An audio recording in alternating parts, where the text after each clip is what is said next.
La photographie semblait ordinaire. Thomas Brennan l'avait trouvée par hasard dans une boîte d'archives non cataloguée de la Louisiana Historical Society un après-midi de novembre 2019. Il effectuait des recherches pour sa thèse de doctorat sur les pratiques économiques des plantations pendant la période de reconstruction, ces années chaotiques entre 1865 et 1877 où le Sud-Américain tentait de se reconstruire après la guerre civile. Le carton portait l'inscription « Succession Whitmore, 1868 à 1872 », tracée à la main avec une encre brune délavée.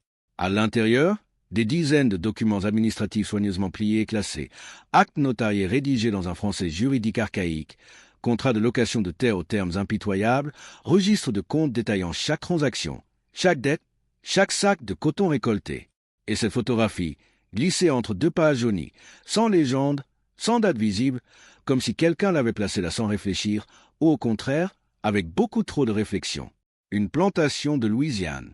La maison principale, blanche, à colonnes doriques dans le style néo-grec si prisé dans le sud d'avant-guerre, se dressait en arrière-plan. Ses volets étaient ouverts, sa galerie couverte s'étendait sur toute la façade. On distinguait même, si l'on regardait attentivement, les détails sculptés des chapiteaux, la balustrade en fer forgé du balcon supérieur.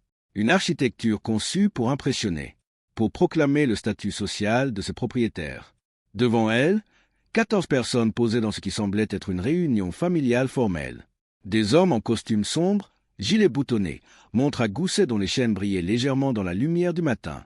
Des femmes en robe longue à manches serrées, col montant, broche ornée. 2 enfants au premier plan, un garçon et une fille, vêtus de leurs habits du dimanche. Une scène typique des années 1860 ou 1870. Rien de remarquable dans la composition, rien d'inhabituel dans le décor. Thomas allait remettre la photographie dans le carton, déjà mentalement passé au document suivant, lorsqu'il remarqua un détail. Personne ne regardait l'objectif. Il s'arrêta, observa plus attentivement. Dans les portraits de cette époque, les sujets fixaient presque toujours la caméra. C'était la règle. Le photographe demandait à chacun de rester immobile, de regarder droit devant, de tenir la pose pendant les longues secondes d'exposition nécessaires. Mais ici, les 14 personnes regardaient ailleurs, toutes dans la même direction, vers la gauche du cadre, vers quelque chose qui se trouvait hors du champ de vision de l'appareil, quelque chose que le photographe n'avait pas capturé, ou n'avait pas voulu capturer. Thomas sortit une loupe de son sac, l'approcha de la photographie. Les visages devinrent plus nets, et ce qu'il vit le glaça. Ce n'était pas de la curiosité dans leur regard, c'était de la peur. L'homme au centre, la cinquantaine, costume 3 pièces, moustache épaisse, ses yeux étaient écarquillés. Sa main droite, posée sur l'épaule de sa femme, était crispée, les doigts enfoncés dans le tissu de la robe. La femme à côté de lui, cheveux gris tirés en arrière, robe noire austère, sa bouche était légèrement entr'ouverte, comme si elle retenait un cri. Les enfants au premier plan, un garçon et une fille, ne souriaient pas. Ils se tenaient raides, les yeux fixes, le visage pâle. Et derrière eux, les autres membres de la famille, frères, sœurs, cousins peut-être, tous figés dans la même posture, tous regardant vers la gauche, tous terrifiés. Thomas retourna la photographie. Au dos, une inscription au crayon, presque effacée par le temps. Whitmore Plantation, 12 août 1870. Une date, précise, inattendue. Les photographies de cette époque portaient rarement des dates aussi exactes. On inscrivait l'année, parfois la saison, mais jamais le jour précis, à moins que ce jour n'ait eu une importance particulière. Thomas nota la date dans son carnet et retourna à son bureau de l'université Tulane à la Nouvelle-Orléans. Il ouvrit les bases de données historiques, entra les mots-clés Whitmore, Louisiane, août 1870. Le premier résultat le figea. Un article du New Orleans Republican, daté du 15 août 1870. Le titre « Émeute à la plantation Whitmore. Plusieurs morts ».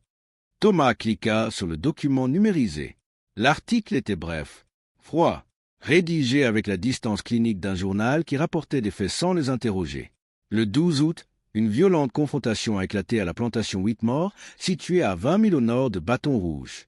Selon les autorités locales, un groupe de travailleurs noirs, mécontents des conditions de leur contrat, a tenté de quitter la propriété en dépit des obligations légales qui les y attachaient.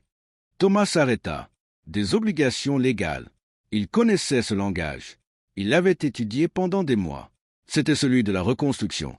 Cette période où l'abolition formelle de l'esclavage en 1865 n'avait pas mis fin à l'asservissement des personnes noires dans le Sud, mais l'avait simplement transformé, rebaptisé, légalisé sous d'autres formes.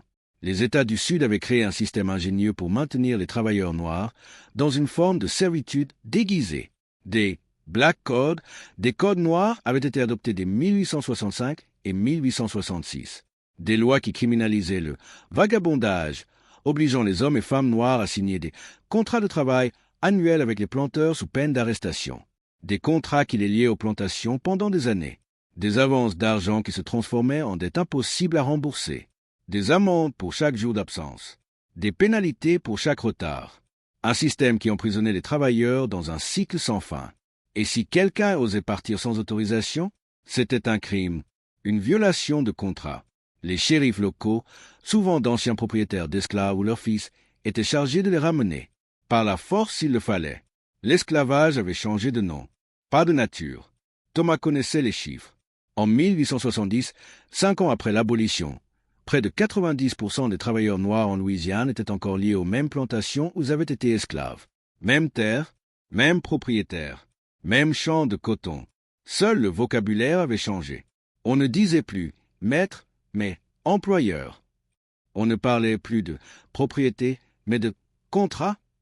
Mais le fouet, lui, n'avait pas disparu. Il continua de lire. Les travailleurs auraient menacé le propriétaire, M. James Whitmore, ainsi que sa famille. Face à cette rébellion, M. Whitmore a fait appel aux autorités compétentes. Une milice locale, composée de volontaires, s'est rendue sur les lieux pour rétablir l'ordre. Rétablir l'ordre. Un euphémisme. La confrontation a fait plusieurs victimes parmi les émeutiers. Les autorités ont confirmé que l'ordre a été restauré et que les travailleurs restants ont repris leurs fonctions. Aucune arrestation n'a été effectuée parmi les membres de la famille Whitmore ou de la milice. Aucune arrestation. Thomas relut l'article 3 fois. Les mots étaient choisis avec soin. Les faits, présentés d'une certaine manière. Mais entre les lignes, une autre histoire se dessinait. Des hommes et des femmes qui avaient voulu partir. Une famille qui avait appelé une milice. Une violence qui avait été légalisée, justifiée, effacée. Et cette photographie, prise le 12 août 1870. Le jour même, Thomas retourna aux archives le lendemain. Il passa des heures à fouiller les cartons de la succession Whitmore. Contrats, lettres, registres de compte. Tout était là, méticuleusement conservé, comme si quelqu'un avait voulu garder une trace. Il finit par trouver une lettre datée du 10 août 1870, écrite par Margaret Whitmore, l'épouse de James. « Mon cher frère, James a décidé de faire venir un photographe cette semaine. Il souhaite un portrait de famille avant que les garçons ne partent pour leurs études. Le photographe doit venir vendredi. J'espère que le temps sera clément. » Vendredi, le 12 août 1870, le photographe était venu. Il avait installé son matériel devant la maison principale. Il avait demandé à la famille de se rassembler, de prendre la pause. Et pendant qu'il préparait sa plaque de verre, pendant qu'il ajustait son objectif, quelque chose s'était passé. Quelque chose que la famille avait vu. Quelque chose que le photographe n'avait pas vu. Quelque chose qui venait de la gauche, hors du cadre. Thomas chercha d'autres sources.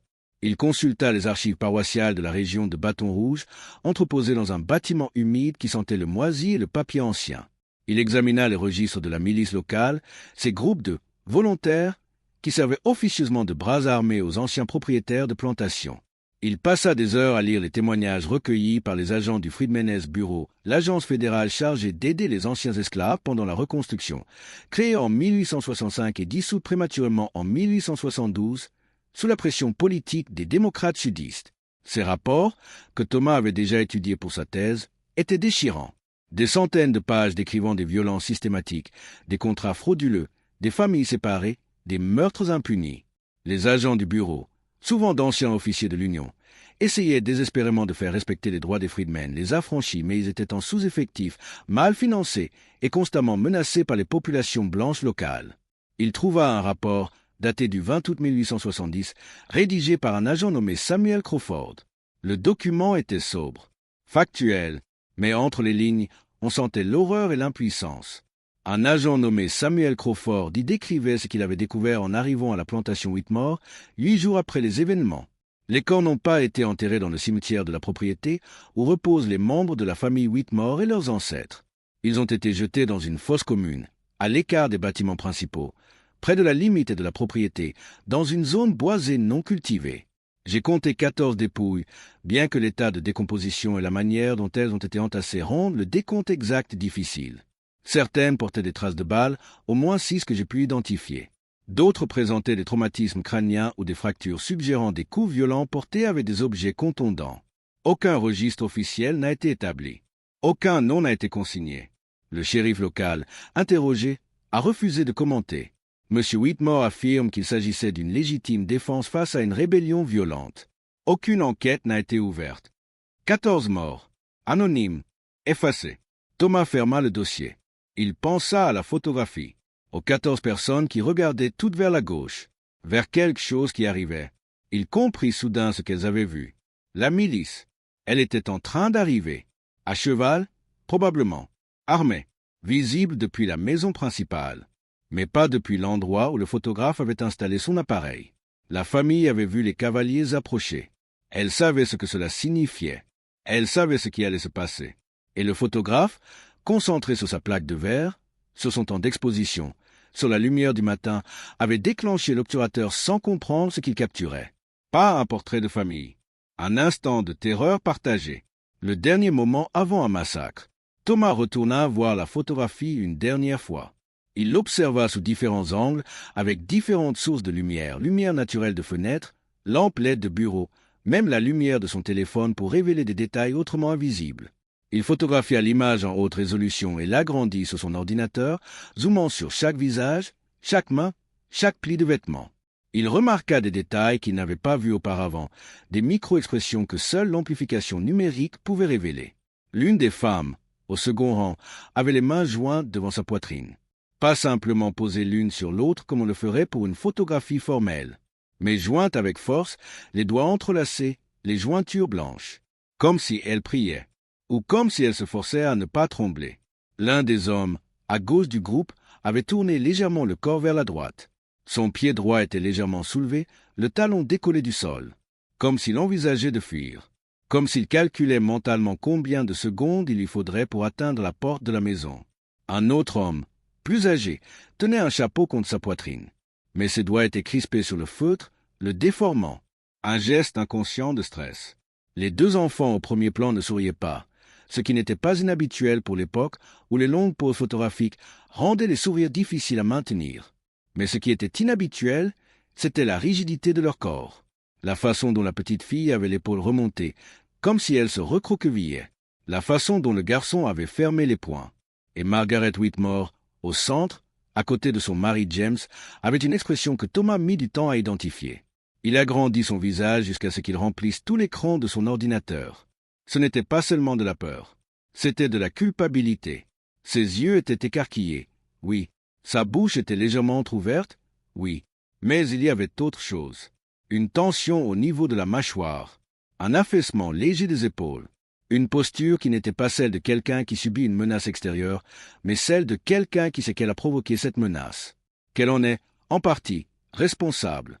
Elle savait ce qu'ils avaient fait, ce qu'ils avaient demandé, ce qui allait se produire dans les minutes ou les heures suivantes. Thomas chercha ce qu'il était advenu de la famille Whitmore après 1870.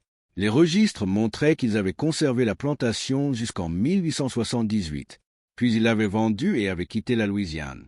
Destination, le Texas, puis plus rien. Margaret était morte en 1885, à Houston. James en 1891. Aucun de leurs descendants n'avait jamais parlé publiquement de ce qui s'était passé à la plantation en août 1870. L'histoire avait été enterrée, comme les corps, mais la photographie, elle, avait survécu, glissée dans une boîte d'archives, oubliée pendant près de 150 ans, jusqu'à ce que Thomas la retrouve. Il décida de publier ses recherches. Un article académique d'abord, soumis au Journal of Southern History, la revue la plus prestigieuse de son domaine. Il y présenta la photographie, l'analyse des expressions, la chronologie reconstituée, les documents d'archives. Le manuscrit faisait 43 pages, avec 27 notes de bas de page citant des sources primaires. L'article fut accepté après révision. Mais ce fut l'essai qu'il écrivit ensuite, destiné à un public plus large et publié dans Atlantic, qui déclencha véritablement un débat. Il voulait que les gens voient cette photographie, qu'ils comprennent ce qu'elle montrait vraiment. Pas une scène paisible de la vie d'une plantation post-bellum, mais le témoignage involontaire d'un crime. La documentation accidentelle d'un massacre. Pas une scène paisible de la vie d'une plantation, mais le témoignage involontaire d'un crime. Lorsque les articles furent publiés en mars 2021, ils provoquèrent des débats intenses. Certains historiens, particulièrement ceux de l'ancienne école, contestèrent son interprétation. Ils disaient qu'il lisait trop dans les expressions, qu'il projetait ses propres convictions politiques sur des visages qui, peut-être, ne regardaient rien de particulier, que les gens de cette époque posaient souvent sans regarder la caméra, que la rigidité des corps était simplement le résultat des longues pauses photographiques, qu'il n'y avait aucune preuve définitive que la milice était arrivée précisément au moment où la photographie était prise. Un professeur émérite de l'Université de Virginie écrivit une réponse cinglante, publiée dans la même revue, arguant que Thomas instrumentalisait une image ambiguë pour servir un agenda idéologique contemporain. Mais d'autres historiens, particulièrement les spécialistes de la reconstruction et ceux qui étudiaient la violence raciale, soutinrent son travail. Ils avaient vu des centaines de cas similaires dans leurs propres recherches, des massacres qui n'avaient jamais été documentés, des morts qui n'avaient jamais été comptés, des crimes qui n'avaient jamais été jugés. La photographie de Whitmore, dans ce contexte, n'était pas une anomalie. C'était simplement l'une des rares preuves visuelles qui avait survécu. Thomas savait. Il avait lu les lettres. Il avait consulté les rapports. Il avait passé des mois à reconstituer la chronologie, heure par heure, minute par minute. Il avait comparé cette photographie avec des centaines d'autres de la même période. Il connaissait les conventions de pose de l'époque. Il savait ce qui était normal et ce qui ne l'était pas. Et il avait vu leur visage. Ce n'était pas de l'interprétation. C'était de la documentation. Des années plus tard, en avril 2023, un petit-fils d'un des hommes tués ce jour-là contacta Thomas après avoir lu ses articles. Il s'appelait Raymond Carter, 78 ans, retraité de l'enseignement, vivant à Oakland en Californie. Son arrière-grand-père, Isaiah Carter, avait été l'un des 14 hommes jetés dans la fosse commune. Raymond n'avait jamais su comment son arrière-grand-père était mort. La famille ne parlait pas de ces choses. Trop de douleur. Trop de silence imposé par la nécessité de survivre dans un sud où parler de ces violences pouvait vous coûter la vie. On transmettait les noms, les dates de naissance quand on les connaissait. Mais les circonstances de la mort restaient floues, édulcorées. Il est mort dans un accident, disait-on simplement. Mais Raymond avait toujours su que quelque chose n'allait pas dans cette histoire. Un accident en 1870, dans une plantation de Louisiane, pour un homme noir de 26 ans, c'était trop vague, trop commode. Quand il lut l'article de Thomas, quand il vit la date 12 août 1870 et le lieu plantation Whitmore, il comprit. Il passa 3 jours à rechercher dans les documents familiaux qu'il avait hérités de sa mère. Et il trouva une lettre, datée de 1871, écrite par la femme d'Isaiah à sa sœur. Ils ont tué Isaiah l'année dernière. Il voulait juste partir. Il avait signé un contrat, oui, mais le contrat était injuste. Il ne payait rien. Il le battait. Il a dit qu'on partirait ensemble, qu'on irait dans le nord. Mais ils ont envoyé des hommes. Isaiah et les autres ont essayé de résister. Ils les ont tous tués. La lettre ne parlait pas de plantation Whitmore. Elle ne donnait pas la date exacte. Mais le timing correspondait. Le lieu correspondait. Isaiah Carter avait 26 ans en 1870. Il vivait près de Bâton Rouge. Il travaillait comme ouvrier agricole sous contrat. C'était lui. Quand Raymond contacta Thomas, ils convinrent de se rencontrer. Thomas fit le voyage jusqu'à Oakland. Ils se retrouvèrent dans un café tranquille, près du lac Merritt. Thomas avait apporté une copie haute résolution de la photographie. Raymond avait apporté la lettre de son arrière-arrière-grand-mère. Ils parlèrent pendant 3 heures. Raymond regarda longuement la photographie, les 14 visages blancs figés dans la terreur. Il pensa à son arrière-grand-père, Isaiah, quelque part hors du cadre. Peut-être dans les champs, peut-être déjà en train de fuir, peut-être encore vivant au moment où le photographe appuyait sur le déclencheur, peut-être regardant lui aussi vers la gauche, vers les cavaliers qui arrivaient. C'est étrange, dit finalement Raymond, de savoir qu'ils avaient peur, qu'ils voyaient ce qui allait arriver, et qu'ils n'ont rien fait pour l'arrêter. Thomas hocha la tête. Ils ont appelé la milice. C'est eux qui ont demandé que ça arrive. Raymond resta silencieux un moment. Merci, dit-il enfin. Merci d'avoir trouvé ça, d'avoir raconté l'histoire. Isaiah n'avait pas de nom sur les documents, pas de tombe. Mais maintenant, au moins, on sait. Et peut-être était-ce là la leçon la plus troublante que cette image contenait. Les photographies ne mentent pas toujours sur ce qu'elles montrent. Parfois, elles disent exactement la vérité. Mais il faut savoir où regarder. Pas vers les sujets, mais vers ce qu'ils regardent